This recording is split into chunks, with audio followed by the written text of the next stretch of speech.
Bonjour, je poursuis la présentation du langage SQL, commencé avec plusieurs vidéos dont une qui parcourait le TD sur la base Chinook, qui est une base qui simule l'activité d'une petite société de vente de musique en ligne. Vous avez dû recevoir donc un TD avec beaucoup de questions, 50 je crois, et elles sont regroupées en différentes parties. J'ai commencé à regarder les 2, 3, 4 premières sections de ces questions ce ne sont pas que des requêtes simples parce qu'il y a aussi des sous-requêtes qui étaient déjà demandées, mais on n'avait pas encore attaqué les deux gros morceaux, je pense, du programme, qui sont les jointures et les regroupements. Enfin, j'avais prononcé le mot agrégation, mais je n'avais pas encore détaillé les mécanismes. Si on suit l'ordre des questions qui vous sont proposées, on va plutôt commencer par les jointures ici. Alors, avant de me jeter sur la base pour regarder les questions, peut-être quand même quelques explications plus théoriques. Donc les jointures, c'est vraiment une des notions les plus importantes du SQL, puisque c'est à ça que ça sert. On est avec un système relationnel qui est là pour travailler sur les relations entre des tables hétérogènes. Et donc, l'avantage c'est quoi? C'est qu'on va séparer donc des données qui sont par nature hétérogènes. On va également éviter la redondance, parce qu'on ne va pas avoir besoin de recopier les mêmes informations indéfiniment. On n'est pas obligé, par exemple, de recopier les références d'un client avec son adresse à chaque fois qu'il passe une commande, pour la simple raison que la table des commandes n'est pas la même que la table des clients. Et donc, les données personnelles du client seront dans une table.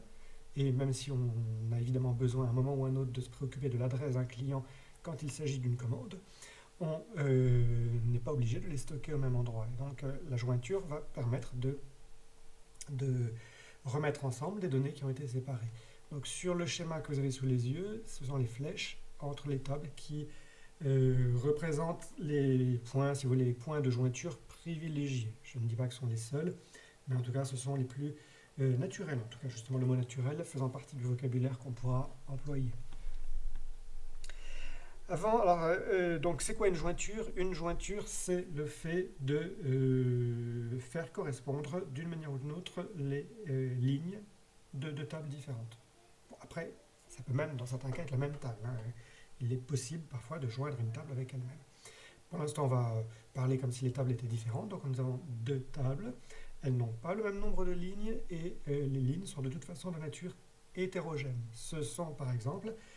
qu'est-ce qu'on pourrait prendre ici? On va prendre les albums et les pistes des albums. Il y a évidemment moins d'albums que de pistes à première vue, et puis les données ne sont pas homogènes. Ce qui nous intéresse dans un album, c'est essentiellement son titre, et puis bon, d'après le schéma que j'ai sous les yeux, le groupe, le groupe qu'il a. Voilà, on n'a qu'à dire le titre et le groupe. Par contre, ce qui nous intéresse dans une piste de musique, ce sont des données beaucoup plus nombreuses, vous le voyez. Il y a le titre du morceau, il y a le genre. On peut imaginer qu'un album comporte des pistes de plusieurs genres différents, et donc il est important que le genre soit associé à chaque piste. La durée, alors évidemment la durée varie pour chacun des morceaux. Donc tout cela est dans une table différente. Ces données sont hétérogènes, mais à un moment ou à un autre, il faudra impérativement que je puisse réconcilier. C'est-à-dire, en fait, en face de chaque piste, être capable, par exemple, de connaître le nom de l'album auquel il correspond. Pour éviter la redondance, on ne va pas recopier le nom de l'album dans chaque piste, mais de manière pratique, à un moment ou à un autre, moi, j'aurais besoin, justement, de faire cette association. Donc, la jointure, c'est ça. Il y aura un mot-clé que je vais utiliser pendant toute cette vidéo, qui sera le mot-clé join.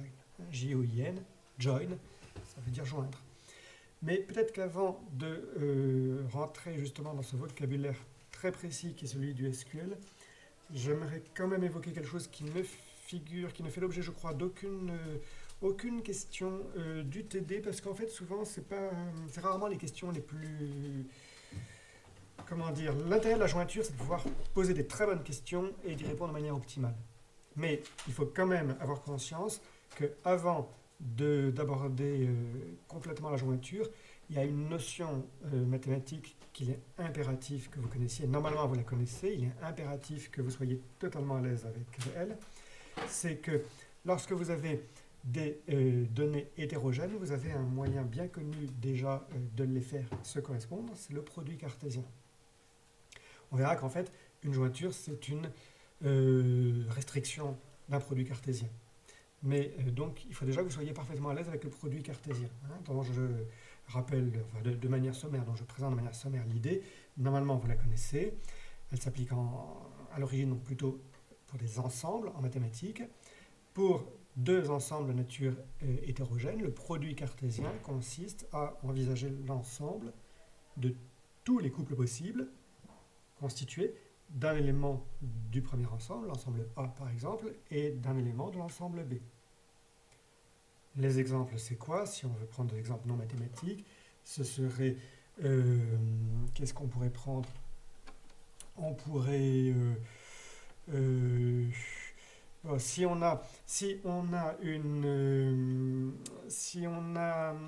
on gère une petite entreprise de tourisme, comment ça s'appelle, une agence de voyage. Une agence de voyage qui aurait une liste de clients à laquelle elle a fait remplir des questionnaires pour savoir ce qui les intéressait, donc des voyages plutôt dans la nature ou plutôt dans des villes par exemple. Bon, bref, ils ont chacun un profil, disons. Et puis cette agence de voyage dispose aussi d'une liste de destinations ou de pays. Hein. Soit on prend le plus précis, soit des destinations, soit c'est juste des pays. Le produit cartésien, c'est quoi? Ça consiste à s'intéresser à tous les couples possibles formés par les clients et les pays. Par exemple, pour essayer de calculer un taux d'affinité. Hein. Donc, cette agence de voyage propose des voyages en Égypte, en Portugal, en Tunisie, en Turquie, tout ce que vous voulez. Elle a des clients, M. Chastel, M. Baruchel, etc. Le produit cartésien consiste à passer en revue tous les couples possibles. M. Baruchel, Égypte. M. Baruchel, Turquie. M. Baruchel, etc. Et après, on passe à M. Chastel. Et on reprend la même liste. Hein. Égypte, Turquie, Portugal, etc.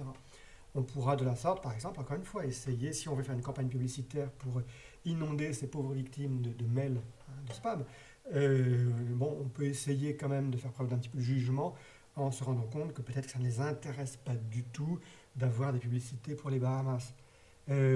Dans ce cas-là, le produit cartésien reste quand même un outil, de toute façon c'est extrêmement puissant mathématiquement, hein, le produit cartésien, ça reste un outil extrêmement performant pour justement analyser tous les couples possibles.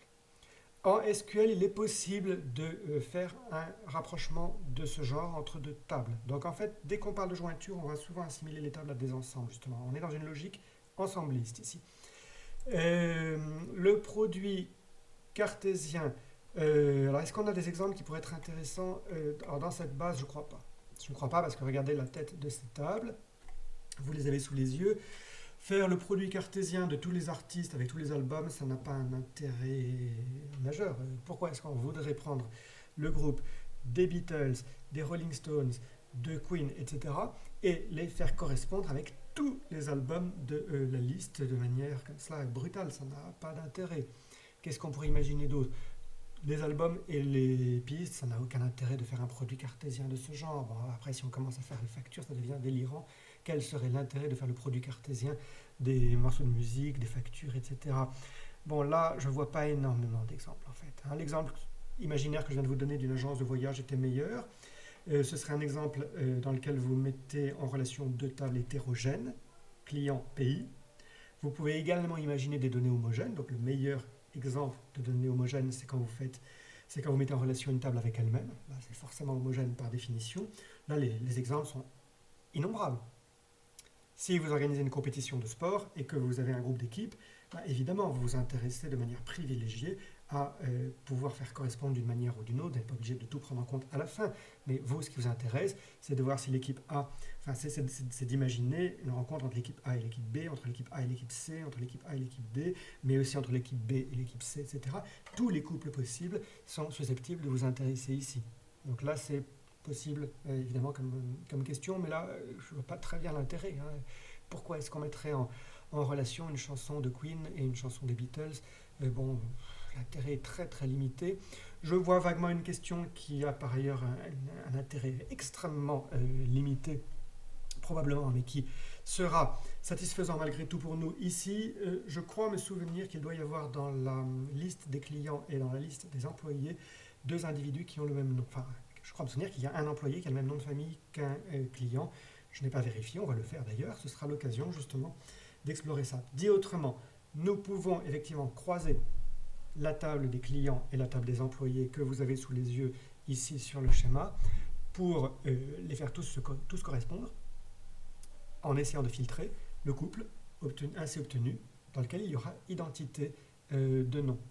Donc ça me permet de vous donner un exemple de produit cartésien avant d'entrer dans, encore une fois, la voie royale en SQL qui est plutôt la jointure, car dans la pratique, on fait assez rarement finalement des produits cartésiens en SQL. Alors, non, c'est pas cette table, c'était pour vous, c'était l'autre, voilà. Alors, je vous montre le produit cartésien. Il a le mérite de n'impliquer finalement aucun mot-clé nouveau, parce que justement, en fait, le produit cartésien, vous allez le voir, se présente assez rapidement sous le clavier une fois qu'on a compris ce qu'on demandait. Alors, donc, j'ai mes deux tables sous les yeux. Qu'est-ce qui m'intéresse? Alors, on va faire toujours select, bien sûr. Là, je veux quoi? Je veux un prénom et un nom. Mais alors, comment est-ce que je vais faire? Parce qu'en fait, vous voyez que le problème, c'est que les attributs prénom et nom sont désignés de la même manière dans les deux tables. Alors, vous comprenez qu'à partir de maintenant, on va commencer à travailler sur plusieurs tables à la fois. Donc, si au moins cet exemple par ailleurs stupide a le mérite de me permettre d'introduire la syntaxe, tant mieux. Le langage SQL, en général, donc j'en ai sur SQLite, mais donc c'est un dérivé du SQL, vous autorise, il est très souple, je l'ai déjà dit, il vous autorise à utiliser les mots-clés comme ils viennent, à condition qu'ils ne soient pas ambigus. Et là, justement, il va y avoir ambiguïté. S'il n'y a pas ambiguïté, c'est bon, hein, vous ne pas la peine de faire des précisions particulière, ça marchera. Par contre, quand il faut lever l'ambiguïté, vous utilisez une notation qui est une notation assez classique en informatique et qu'on a un tout petit peu pu rencontrer peut-être en Python. Alors, quand on manipulait des modules, en fait, c'est la notation avec un point.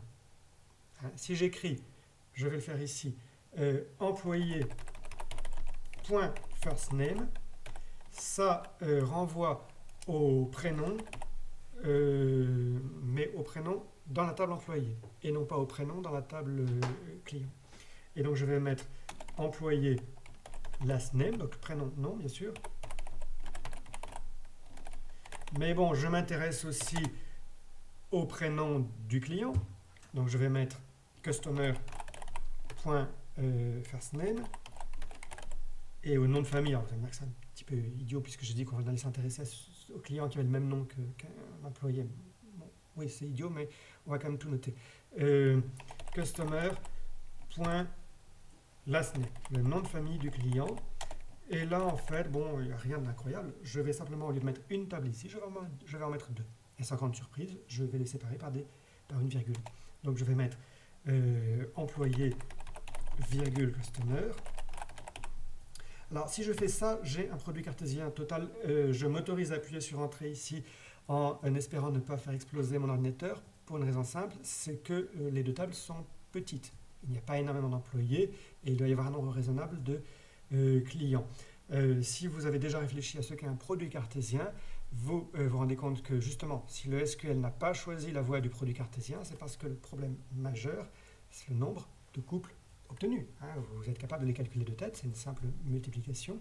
Mais si vous avez deux tables qui font 1 million d'entrées, ce qui n'a rien de surréaliste comme taille, vous ne pouvez pas faire un produit cartésien comme ça, brutal, entre les deux. C'est impossible, hein, puisque vous aurez 10 puissance 12, 1 suivi par 12 zéros lignes qui résulteront. Hein, c'est absolument impossible. Mais là, je sais que les deux tables sont petites, donc le produit cartésien est acceptable, et même il est acceptable de l'afficher. Je ne dis pas que ça va tenir sur un seul écran, mais ça n'aura en tout cas rien d'absolument délirant. Donc voilà mes 4 colonnes. vous voyez qu'il y a combien? Alors, vous voyez, il y en a quand même beaucoup, hein. C'est deux petites tables, mais finalement, mine de rien, ça fait quand même vraiment, vraiment beaucoup de réponses. C'est le problème du produit cartésien. Vous voyez qu'effectivement, Andrew Adams, qui est un employé, est mis en correspondance avec tous les clients. Et là, j'ai l'impression qu'il y en a une 35-40 à vue de nez. Et ensuite, on prend le deuxième employé et on le met à nouveau en correspondance, comme si on voulait organiser des matchs, hein, des matchs d'échecs. Hein, on a une base de... Alors, non, il y a une grosse différence, c'est qu'on a des tables différentes ici. Ce ne sont pas les mêmes personnes à gauche et les mêmes personnes à droite. Plutôt une agence de rencontre, disons. Hein. Vous avez à gauche tout un panel de clients, d'utilisateurs, à droite un autre panel, et vous voulez établir une correspondance entre les deux panels, par exemple. Bon, j'avais posé une question qui était, n'y aurait-il pas n'y aurait-il pas un client qui aurait par hasard le même nom de famille, je crois, hein, on va vérifier, qu'un employé. Donc là, ce qui est intéressant dans le produit cartésien, un produit cartésien des tables hétérogènes est rarement intéressant en tant que tel. Il est intéressant parce qu'on cherche quelque chose. Donc là, j'ajoute une condition, where employé.lastname like, j'aurais pu mettre égal évidemment, je préfère like ici, customer.lastname. Oui, voilà, je me souvenais qu'il y en avait un. Vous voyez qu'il y a un employé qui s'appelle Michael Mitchell et qu'il y a un client qui s'appelle Aaron Mitchell. Voilà, je ne dis pas que ça a un intérêt prodigieux, mais nous avons découvert qu'il y avait un client qui porte le même nom de famille qu'un employé de la base. Bon, ici, on a fait donc un produit cartésien. Je vous décourage de les faire, sauf si vous savez bien ce que vous faites, puisque, je vous l'ai dit, le produit cartésien est un outil conceptuel très puissant, mais par contre, il a un très très gros problème, c'est qu'encore une fois, il a une capacité fabuleuse à faire gonfler les résultats et surtout à envisager des combinaisons qui ont un intérêt en général quasi nul. La remarque précédente pouvant être nuancée par une autre remarque que j'avais faite auparavant qui fait que souvent, hein, en fait, les requêtes ne sont pas exécutées telles quelles. Hein. Il y a beaucoup de gens qui font des produits cartésiens en SQL pour aller plus vite et ils n'ont pas forcément réfléchi à toutes les implications qu'il y a derrière. Et en fait, dans la pratique, ça n'est pas toujours un vrai produit cartésien qui est effectué. C'est-à-dire qu'en fait, dans la pratique, je crois que l'interpréteur va regarder la condition et il va faire un produit cartésien très très limité en réalité qui permettra d'avoir des résultats qui souvent ne sont pas si mauvais que ça en termes de performance, ni de vitesse, ni de mémoire utilisée. Alors, cela étant dit, nous n'avons pas encore ce qu'on appelle vraiment une jointure. Hein, on n'en est pas loin. C'est pas loin d'une jointure, mais ce n'est pas encore tout à fait cela. La jointure va apparaître avec l'utilisation du mot-clé join. Alors, je prends... bon, je ne prends pas tout de suite une question de la liste. On va essayer plutôt de prendre le schéma et d'essayer... Oui, on va commencer plus simplement. Je vous propose quelque chose qui pour le coup est beaucoup plus intéressant. Quand on aborde la jointure, les exemples sont beaucoup plus faciles et souvent beaucoup plus intéressants. Nous avons des pistes dans la base, nous avons des titres d'albums. Il est naturel de remettre ensemble, hein, remettre ensemble les deux, de compléter les informations de chaque piste par le nom de l'album qui pour l'instant est manquant. Donc vous voyez que pour chaque piste il y a un attribut qui a un identifiant d'album. Vous voyez que par ailleurs nous avons une table d'albums dans laquelle chaque album est identifié par un identifiant justement. Et donc on va pouvoir faire la jointure. Donc voici, il existe différentes sortes de jointures en SQL, mais vous n'en avez qu'une seule au programme. Je ne vous présenterai pas les autres. Voici ce que vous devez écrire. Alors, je vais mettre select. On va prendre le numéro de la piste, track ID. On va prendre le nom du morceau, name. Il n'y a pas d'ambiguïté. Attention, le mot name est un mot piège parce que le mot name, très très souvent dans toutes les tables, il y a le mot name. Vous voyez que par exemple, les playlists ont un nom qui s'appelle name, les pistes ont un nom qui s'appelle name, mais par chance, ils ont pris autre chose pour les albums. Les albums ont un titre Donc on n'a pas d'ambiguïté jusqu'à présent. Qu'est-ce que je veux d'autre? Bah justement, je veux le nom de l'album, donc je vais mettre title. L'identifiant de l'album ne m'intéresse pas ici. Il va servir à faire la jointure, mais il ne m'intéresse pas. Ce qui m'intéresse, c'est le titre de l'album. Si j'étais maniaque, j'aurais mis la notation avec un point. J'aurais mis track.trackid, track.name et album.title. Je vais le faire pour les deux derniers d'ailleurs. Bon, je préfère qu'on voit bien qu'on a ici deux tables distinctes. Alors tout va se jouer au niveau du fra. Bon, c'est vrai que là j'ai un client qui est en ligne de commande. Si vous avez un petit formulaire présenté un petit peu différemment, là vous pouvez peut-être essayer de jouer sur l'indentation. Nous entrons dans le from et ça va être un from un petit peu plus compliqué que jusqu'à présent. Donc si je vous suggère, mais je crois que je peux le faire d'ailleurs ici, je vous suggère de revenir à la ligne, d'indenter et ensuite de vraiment vous souvenir que tant qu'on n'est pas sorti de cette histoire de jointure, on est encore dans le from. C'est-à-dire qu'en fait, je veux des informations, mais je les veux dans quelle table? En fait, ça va être une table un petit peu particulière, ça va être une table raboutée. Alors, vous devez mettre les deux noms de table. Il y en a une qui s'appelle la table de gauche et l'autre qui s'appelle la table de droite. C'est facile. Parfois c'est important pour les autres types de jointures, mais il se trouve que la seule jointure que vous avez au programme est une jointure dite symétrique, donc en fait l'ordre n'a aucune importance. Moi je vous conseille de prendre l'ordre logique. Pour moi la table de gauche ici, c'est la table, je suis désolé, c'est la table qui est à droite sur l'écran. Pourquoi est-ce que je dis que c'est logique? C'est logique parce que là vous voyez que mon centre d'intérêt c'est plutôt un centre d'intérêt sur les pistes. Moi j'ai l'habitude de mettre toujours à gauche la table qui est la table principale de ma question. Donc ma question ici, c'est je veux la liste de toutes les pistes et bon, je voudrais aussi bien sûr le nom de l'album, mais dans la mesure où l'accent est plus mis sur la piste, j'appelle table de gauche la table track. Je crois qu'il y a un morceau de Bobby Lapointe qui parle des cordes d'une guitare et il dit que les cordes basses sont les cordes qui sont en haut et que les cordes hautes sont les cordes qui sont en bas. Ben là c'est exactement pareil. Donc je vais mettre en premier track. Après, je mets le mot-clé, le fameux mot-clé join. Voilà. Donc, tout est là. Ensuite, l'autre table, alors, joint avec quelle table? Donc, je vais mettre album. Après, c'est pas fini. Je dois mettre une condition de jointure. Je dois expliquer comment. Parce que n'oubliez pas que les tables sont hétérogènes. Donc là, ce qui est important, c'est de quelle manière. De quelle manière pouvons-nous faire correspondre les lignes, parce que voilà, on est dans un produit cartésien restreint désormais, donc en fait on ne va pas mettre en relation toutes les lignes avec toutes les lignes, on va s'arranger pour qu'il y ait une logique, c'est-à-dire qu'en fait on va faire correspondre chaque ligne de chaque piste, de chaque morceau de musique, avec un seul album, parce qu'il y a une logique derrière, il y a un et un seul album pour chaque piste. On se contrefiche de mettre en relation une chanson des Beatles avec tous les albums qui existent. Donc, je dois expliquer quelle va être la logique de ma jointure. Ça s'appelle la condition de jointure. Vous pouvez revenir à la ligne si vous voulez, mais on peut le faire. Mais par contre, je vous invite à rester bien sous le from et même à la limite sous le join. On est ici. On est dans la clause from. On est dans la clause from. Join n'ouvre pas une nouvelle clause. Elle ne fait que préciser la clause from. Alors, de manière générale, parce qu'il y a plusieurs syntaxes, la syntaxe la plus générale est introduite par le mot-clé on.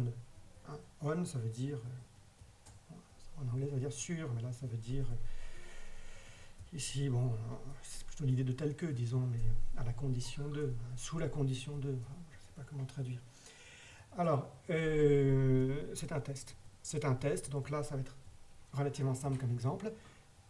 Track.albumID est égal à album.albumID. Voilà, voilà ma condition de jointure, et comme en fait je ne voulais pas grand chose d'autre, on peut considérer que la requête est terminée là. Je vérifie, je veux l'identifiant de chaque piste, son nom, l'album dont elle fait partie est bien évidemment sous la forme d'un titre. Alors, from track join album, hein, donc jointure de la table gauche et la table droite, avec comme condition, je crois que c'est fini, donc je mets mon point virgule. Et voilà, il y en a beaucoup, mais ça paraît, enfin non, il y a 3500 pistes. Alors après, ça se termine par des morceaux de musique classique qui ne sont pas forcément les plus parlants. Qu'est-ce qu'on pourrait... Est-ce qu'il y a des groupes bien connus ici? Non, c'est des titres d'albums. Alors, là, c'est un peu compliqué. Sans le nom de l'artiste, en plus, c'est pas toujours très facile de s'y retrouver. Enfin, prenons quelque chose au hasard. Vous avez un album qui s'appelle manifestement War, qui contient une chanson qui s'appelle Seconds. Le même album, apparemment, contient aussi Drowning Man, par exemple. Bon, vous voyez qu'ici, j'ai les données qui viennent d'une table et les données qui viennent d'une autre table. Attention, comme d'habitude, même si les apparences semblent me contredire, vous n'avez pas le droit de partir du principe qu'il y a un ordre quelconque. L'ordre est indéterminé. En fait, le seul ordre réel, à la limite, ce serait plutôt celui de gauche, mais enfin, même ça, vous n'avez pas le droit d'y compter. L'ordre est indéterminé tant que vous ne mettez pas une précision de tri à la fin. Bon, voilà, nous avons fait notre première jointure ici. Là, après, rien ne nous empêche de faire un test pour ne garder que quelques lignes. Donc, est-ce qu'il y a un album qui serait plus particulièrement intéressant pour nous? Je vais afficher la liste des albums, on va en choisir un, et ensuite on va reprendre la même jointure, mais faire une précision pour m'afficher que... non, on va peut-être faire... Bon, j'affiche la liste des albums. Alors, il y a vraiment de tout, vous voyez, dans cette base.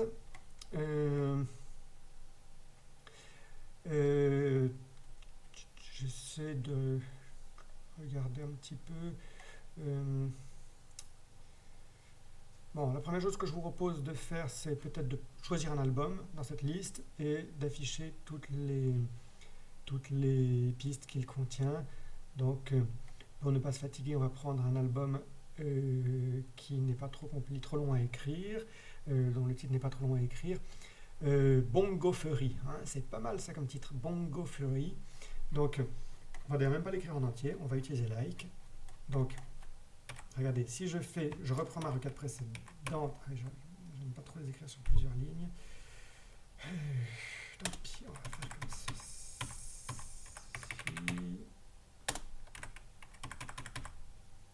Voilà. Je reviens à la ligne, j'indente correctement et je mets where album.title like bongo. Je mets le signe % qui, vous en souvenez, est un joker. C'est-à-dire qu'en fait, là, je demande toutes les pistes des albums dont le nom commence par le mot bongo. Je ne sais pas s'il y en a plusieurs. Je pense que non, mais voilà. Nous voyons donc ici toutes nos pistes. Mais voilà une question à laquelle on n'aurait pas pu répondre sans la jointure. Puisqu'encore une fois, le titre de l'album ne fait pas partie de la table track. Il y a donc ici 1, 2, 3, 4, 5, 6, 7, 8, 9 morceaux, 9 pistes qui appartiennent donc à cet album-là. Bien, cela étant expliqué, j'espère que tout le monde a compris, nous allons mettre en pratique avec les questions 24 à 29, pas forcément toutes, mais on va essayer d'avancer un petit peu pour les regarder, enfin voir comment ça marche. Quels sont les différents albums contenant une chanson appelée Midnight? Apparemment, il y a plusieurs chansons qui s'appellent Midnight dans cette base, ce qu'on peut tout de suite voir sans faire de jointure. Donc, select track ID from track where name like Midnight. Donc apparemment il y a effectivement trois morceaux qui portent le même nom. Et donc nous voulons, voilà, donc du coup c'est pas très intéressant de dire Midnight. Ce qui est intéressant c'est de dire Midnight, mais de tel album. Bon, mais ça tombe bien parce que notre jointure on l'a déjà c'est la jointure entre les... Ah oui, mais par contre, j'avais oublié de donner une autre syntaxe pour la jointure. Donc, ben c'est très bien, on va le faire avec cet exemple-là. Select track ID, virgule, track.name, virgule, album.title, from track join album. Je remets la syntaxe que je vous ai déjà expliquée et présentée. On track.album.id égale album.album.id where track.name. Il n'y a pas d'ambiguïté dans le mot-clé name, donc j'aurais pu écrire name sans problème. Je le mets juste par un petit peu souci de précision. Voilà.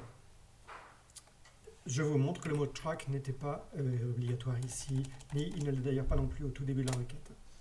Voilà ce qui nous est demandé. Donc, 3 albums. Heart of the Night, Surfing with the E, la lettre A, je ne sais pas si c'est complet ou non, By the Way. Bon, il se trouve que cette base est une base relativement bien conçue, donc ce qui est normal parce que c'est une base scolaire en fait. Ça n'est pas toujours le cas, parfois c'est très très mal fait, mais dans la mesure, c'est très bien conçu dans le sens où vous le voyez, il y a une correspondance parfaite dans le nom des attributs qui sont utilisés dans le cas des jointures les plus naturelles. On peut parfois réaliser des jointures un peu acrobatiques et un peu tordues. Ce n'est d'ailleurs pas forcément toujours recommandé. Mais le plus souvent, on fait des jointures qui sont prévues. Il est tout à fait logique donc de faire cette jointure entre les pistes et les albums. Et c'est vraiment parfaitement prévu. Album ID fait partie ici des attributs, tout comme ici dans la table album. Quand le mot-clé est le même, il y a un raccourci. On va parler d'une jointure naturelle. On va vraiment dire que la jointure est naturelle entre les deux tables.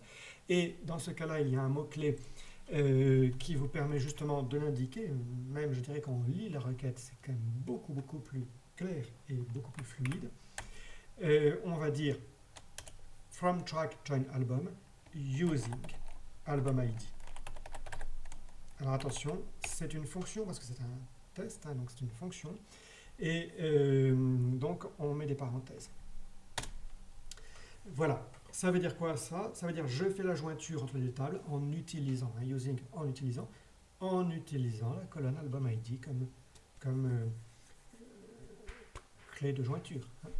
Donc voilà les deux syntaxes que vous avez à connaître. Alors, la seule que vous ayez vraiment à maîtriser, c'est on, parce qu'elle est totalement générale. Elle vous permet de faire des jointures complexes. La condition de jointure est en général une égalité de colonnes, mais pas toujours. Elle peut être compliquée et elle peut aussi inclure des connecteurs logiques, AND et OR, donc des parenthèses bien évidemment. Elle peut être très compliquée la condition de jointure.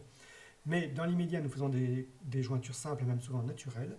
Alors, dans ce cas-là, quand c'est en plus suffisamment bien prévu dans le schéma de la base de données, vous pouvez même utiliser le mot-clé using, qui est vraiment pratique et élégant. Voilà pour notre question numéro 24. Quels sont les différents albums? Alors, si je voulais vraiment répondre à la lettre, on ne me demande évidemment pas le titre de la piste puisqu'il fait partie de la question. On ne me demande pas non plus l'identifiant de track. À la limite, on s'intéresserait peut-être plutôt à l'identifiant de l'album. Ce serait plus logique. Donc voilà une réponse correcte à la question. L'album numéro 38 qui s'appelle Heart of the Night, 121 qui s'appelle Surfing with the E, 194 qui s'appelle By the Way, sont les 3 albums qui comportent une chanson appelée Midnight. Quels sont les morceaux d'opéra? Quels sont les morceaux dont le genre est opéra? Donc je reviens au schéma pour remarquer qu'il y a effectivement une table dont on n'a pas encore parlé, qui est la table genre. Cette table se relie de manière naturelle avec la table piste, puisque chaque piste a un genre. Donc là, ça ne va vraiment pas être compliqué. Select Alors, qu'est-ce que je veux ici? On n'a qu'à dire le numéro de la piste et son nom. Hein. Donc, on va mettre track.trackID, virgule, track.name. Là, je suis obligé d'utiliser la notation avec un point, puisque vous voyez que name fait partie des deux tables. Le nom du morceau et le nom du genre. Il n'y a aucun moyen de lever l'ambiguïté, sauf avec cette notation. From, ici, je m'intéresse plutôt à des pistes, donc je mets la piste à gauche. Track, join, genre. Je peux prendre la notation on, mais bon, encore une fois, là, c'est vrai que c'est très propre et très prévu pour ça. Donc, on peut prendre using aussi, mais je vais mettre les deux syntaxes. On, track.genre id est égal à genre.genre id. Donc là, ça n'a pas beaucoup d'intérêt à ce stade, puisque là, ça ne fait que donc mettre le nom du genre en face de chaque morceau. Enfin, c'est pas inintéressant malgré tout, mais ce sera quand même plus élégant si on va jusqu'au bout de la question, avec une condition where genre.name. Pareil, il y a une ambiguïté, donc le seul moyen de lever l'ambiguïté, c'est de prendre la notation point. Like opéra. Ah, il n'y a qu'un seul morceau d'opéra dans cette base. J'espère que vous le connaissez d'ailleurs. Hein, c'est dans la flûte enchantée hein, de Mozart. Hein. Zauberflöte, c'est la flûte enchantée.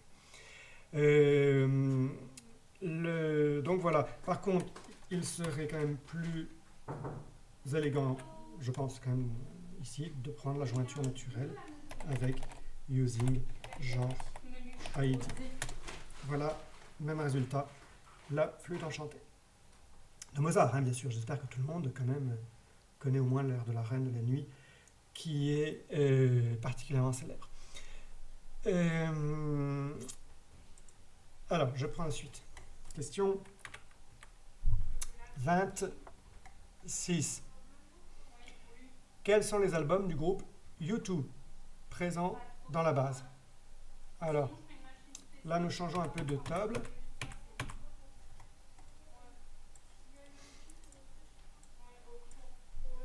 U2 fera partie de la table artiste. Ce sont les noms des groupes.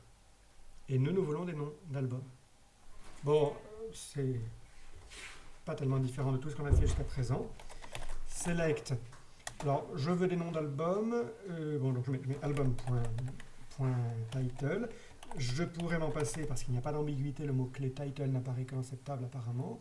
Virgule.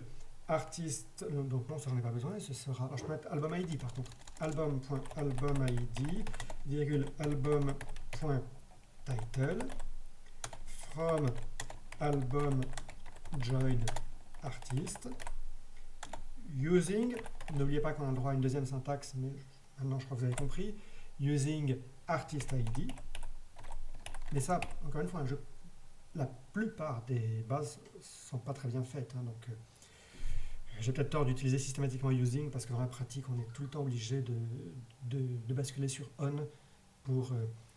parce que les tables n'ont même pas toujours été créées à la même époque. Hein, parfois, les tables ont été rajoutées après coup. C'est pas toujours archi cohérent en fait. Hein. Alors, where artist.name, j'aurais pu me passer de artiste, vous avez compris. Like U2. Il y a 1, 2, 3, 4, 5, 6, 7, 8, 9, 10 albums de U2. Vous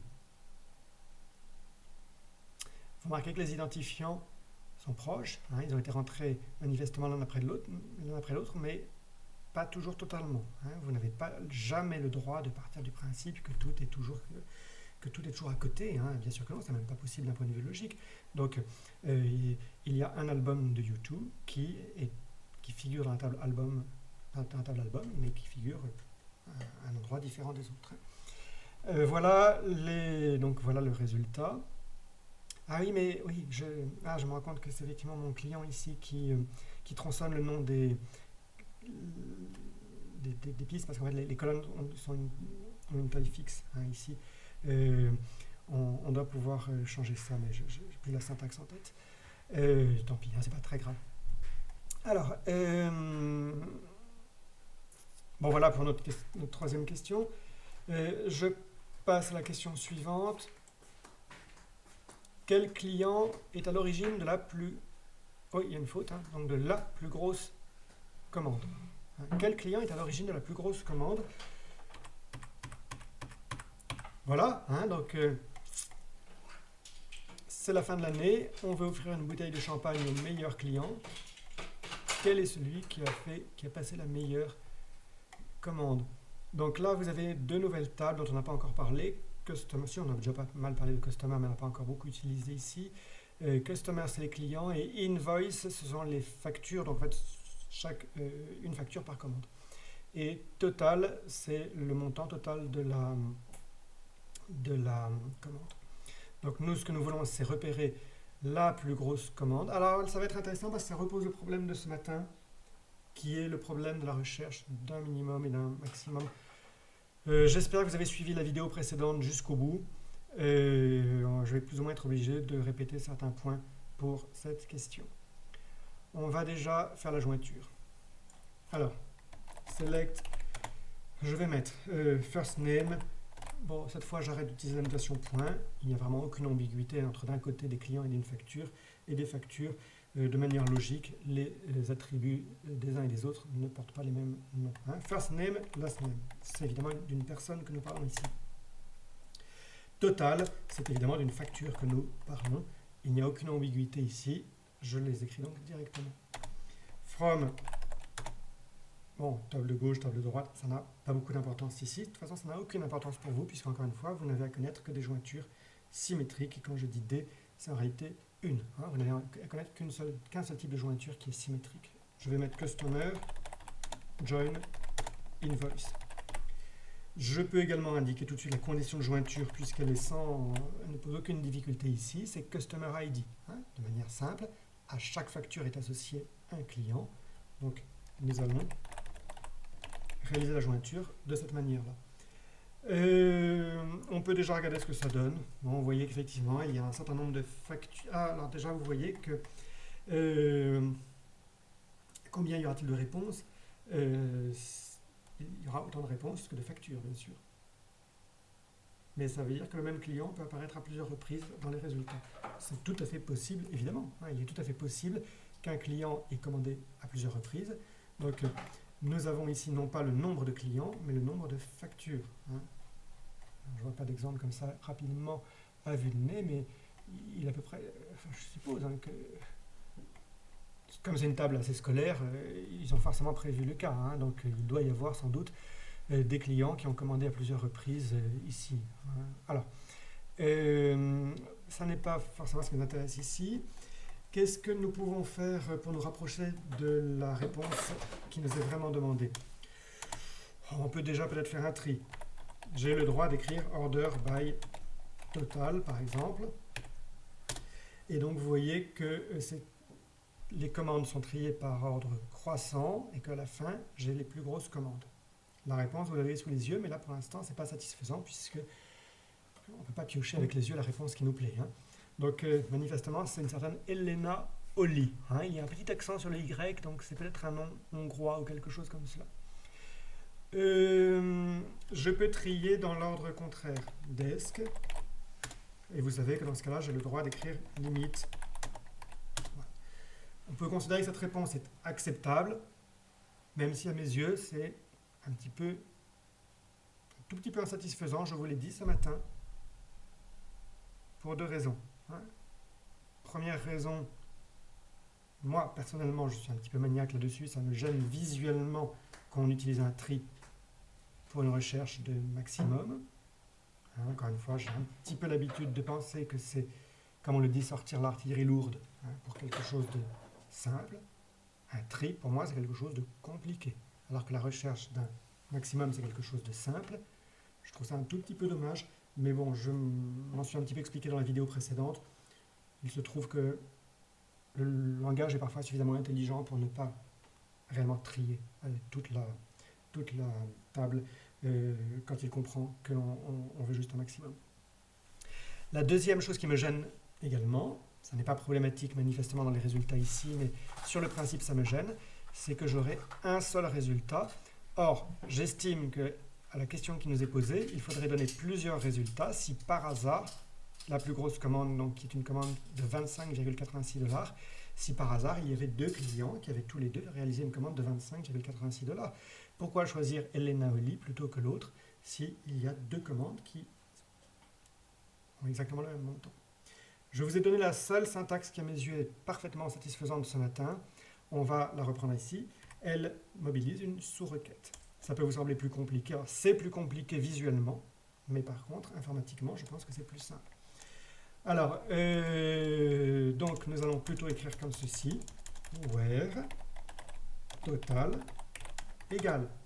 Et égale quoi? Ben, c'est là que je fais ma sous-requête. Donc là, c'est extrêmement simple. Select total from invoice. Non, select max, bien sûr.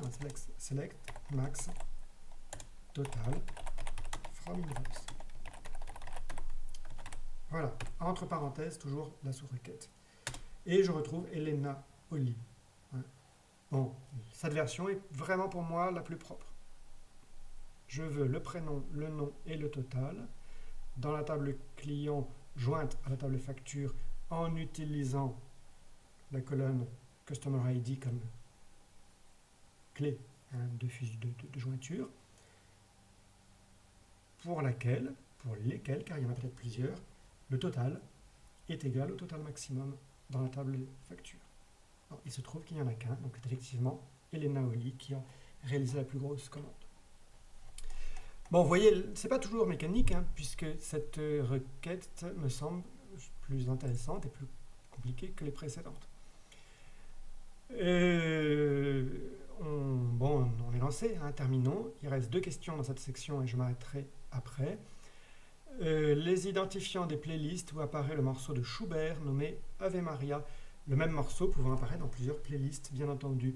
Je pense que cette question nous ramène à un cas simple, donc ça devrait aller assez vite. Je fais ça tout de suite. Donc là, select. Alors, nous voulons les identifiants des playlists. Nous ne voulons pas leur nom. Je ne sais plus pourquoi, mais si, je crois que c'est en fait parce que ce serait plus compliqué si on voulait les noms des playlists. Parce que, oui, voilà, effectivement. La question des playlists est elle-même éclatée sur deux tables différentes. Donc, c'était pour éviter le problème pour éviter deux jointures de suite. Donc là, on va faire une seule jointure entre track et playlist track. La logique est la suivante. Dans un souci d'éviter les redondances le plus possible, on ne va écrire qu'une seule fois le numéro de la playlist dans la base. Par contre, on va devoir écrire une multitude de couples piste-playlist. Donc là, ce sera juste en fait des couples de numéros. La table playlist track, attendez, vous ne la voyez pas bien ici. Je vais décaler l'écran ici. Voilà. Cette petite table-là est juste une table de couple. Mais là, ça c'est extrêmement fréquent. C'est extrêmement fréquent, c'est typiquement une table qui sert à mettre en relation deux tables. Donc playlist track, à gauche une playlist, à droite une piste. Vous retrouvez ça dans un schéma de bibliothèque municipale. Un livre, un empreinte, un usager. En fait, on va simplement faire ici une liste de couples. Donc numéro du livre, numéro de l'usager. Et donc c'est cette table-là qui sera la plus dynamique de la base en réalité, mais elle sera extrêmement compacte puisque ce sera juste des couples de numéros. Donc là, nous allons rester sur des numéros. On nous demande les identifiants de ces playlists. Ils apparaissent ici, playlist ID. Et nous allons réaliser la jointure par le biais de track ID. Donc là, c'est le même schéma que les premières questions.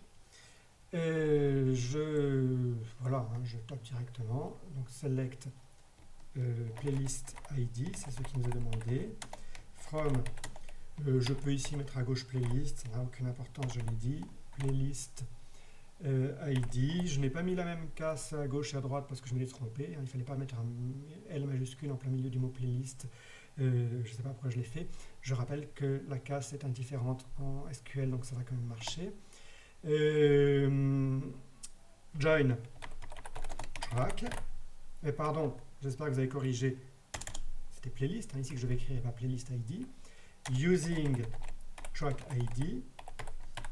Je me répète, mais vous pouvez utiliser la syntaxe on parfaitement ici.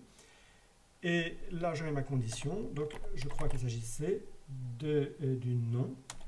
Donc là, je peux mettre name car il n'y a pas d'ambiguïté. Si je crains qu'il y en ait une, j'écris track.name. Like Ave Maria.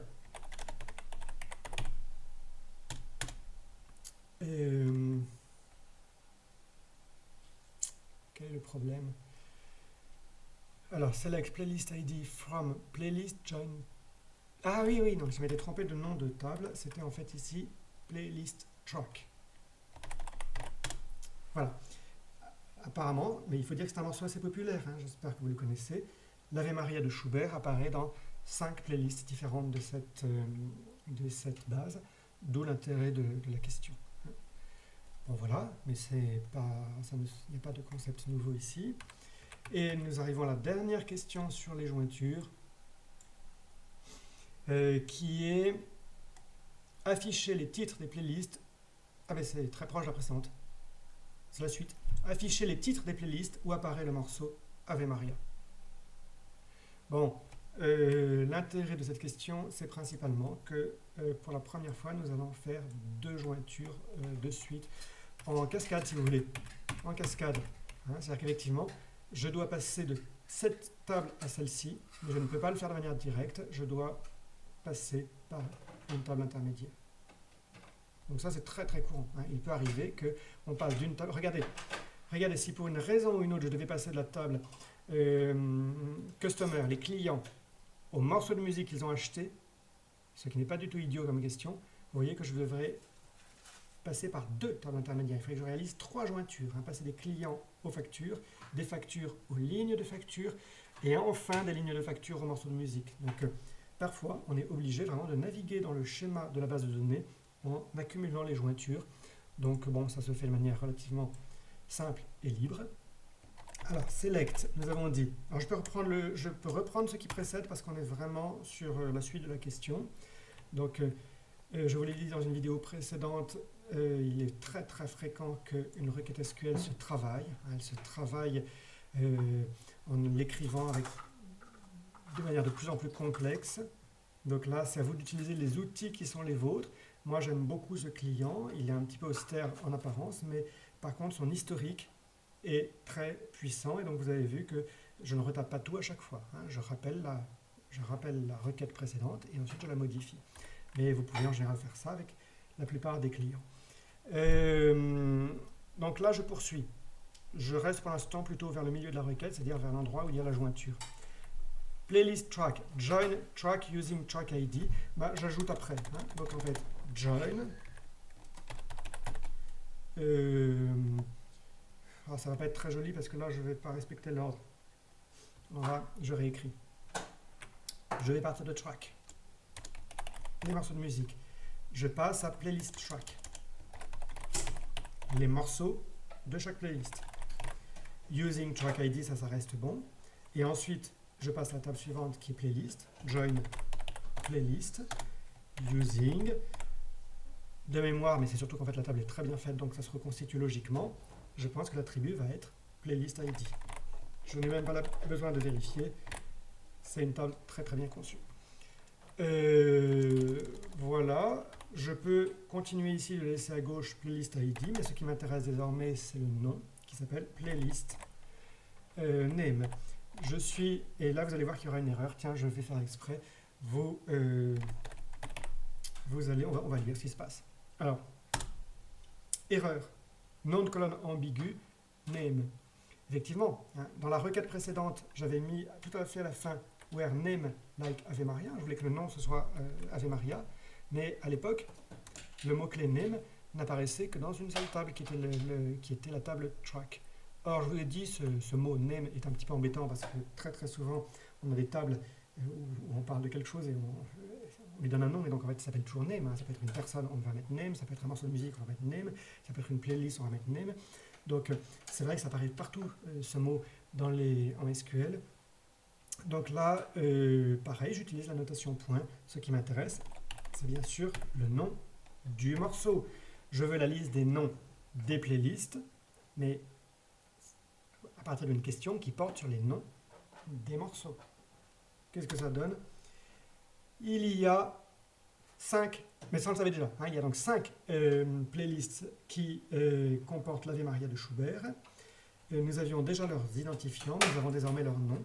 Sans surprise, ce sont plutôt des playlists de musique classique, même s'il est un peu surprenant de voir qu'il y a une playlist qui s'appelle Musique des années 90. Mais bon, pourquoi pas, hein, je ne sais pas trop ce qu'il y a derrière. Et puis c'est peut-être pas forcément que l'Ave Maria de Schubert, hein, tout ce qu'on sait c'est que le morceau s'appelle Ave Maria. Eh bien, je vais m'arrêter là parce qu'on a passé un petit moment sur les jointures. C'est vraiment une notion majeure du langage. Travaillez-la. N'hésitez pas, vous avez une table très très riche avec des tonnes de choses dans tous les sens, donc n'hésitez pas à réaliser des jointures par vous-même. Je vois que la section suivante, c'est sur les regroupements, c'est vraiment un concept très différent, donc ça va prendre du temps à nouveau. Je ne vais pas le faire maintenant. Je vous remercie.